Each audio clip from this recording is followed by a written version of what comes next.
Good morning again. When the president came to the Rose Garden for yesterday's dramatic announcement, Army Sergeant Bowe Bergdahl's parents stood beside him. We're committed to winding down the war in Afghanistan, and we are committed to closing Gitmo. But we also made an ironclad commitment to bring our prisoners of war home. Bergdahl is 28 years old. He was captured by the Taliban when he left his post in eastern Afghanistan and has been held captive for close to 5 years. Videos released by the Taliban recently show him in declining health. And it was for that reason, Defense Secretary Hagel told reporters, the administration moved quickly to exchange him for the Taliban terrorists, and why Congress was not notified. We pursued this effort specifically to get Sergeant Bergdahl back. As to another part of your question, could this embolden terrorists? Again, I remind you, this was a prisoner of war exchange. He was a prisoner. And we begin this morning with CBS News national security correspondent David Martin and Washington Post columnist David Ignatius. David Martin, tell us what you have been able to find out about how this came about. Well, this 5-for-1 swap had been on the table, I think, since 2011, and had really gone nowhere. And then, as Secretary Hagel said, concerns about Bergdahl's health, plus assurances from the government of Qatar that the 5 Afghans released from Guantanamo would not be allowed to leave Qatar for at least a year. I think those were the 2 ingredients that kicked this into high gear, and then of course it results in this dramatic moment on the border with Pakistan. Do we have any information about how he was captured? He wouldn't walk about. He just walked off his base without his weapon, without telling anybody. I mean, he has a lot of explaining to do about how he was captured. He had some idea about being able to walk across the breadth of Afghanistan, and you know, it was a bad mistake.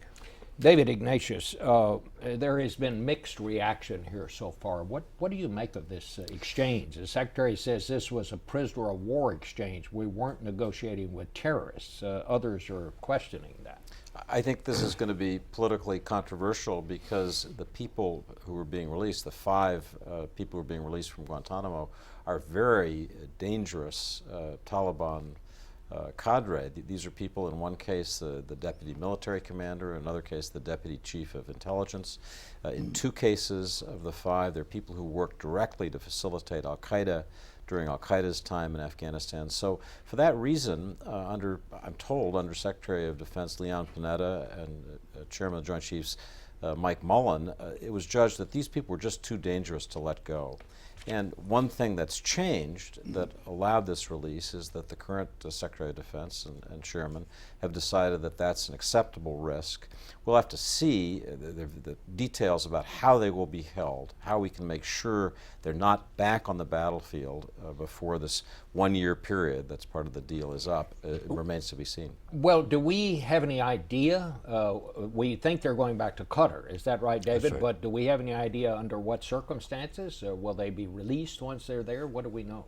Well, I think all we know for sure is that they won't be allowed to travel from Qatar. What their freedom is inside the country, I'm not so sure, although the Taliban's press release on this exchange said they will be living with their families.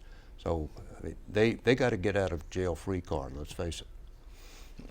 And David? Well, I just was going to say a lot depends here on the behavior of the Qatari government, whether they are a responsible counterterrorism partner. The administration was eager to credit them for their role. These were the negotiations that led to this exchange were conducted indirectly through Qatar. A top Taliban leader close to Mullah Omar was their negotiator, but it was done through a third party. So will the Qataris make sure that these people, you know, are confined essentially to their homes, that they don't have an operational role? The larger question: what happens after a year? I mean, we have a deal here to keep them in Qatar for a year. That'll take us into the middle of 2015 when the war's still going on. And David, he's in a military hospital now, or at least en route there in Germany, but is he coming back here?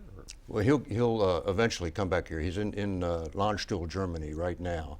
The protocol is that you don't even talk to your family for 72 hours after your release, and then you could be in Landstuhl up to 2 weeks before you come back to the United States. I think as a practical matter, it all depends on his mental and physical condition, and I think it will probably be, or I've been told, it will probably be the middle of this week before any decisions are made. When he comes back to the United States, he will go to the Brooke Army Medical Center in San Antonio, Texas. All right. Well, thank you all both then.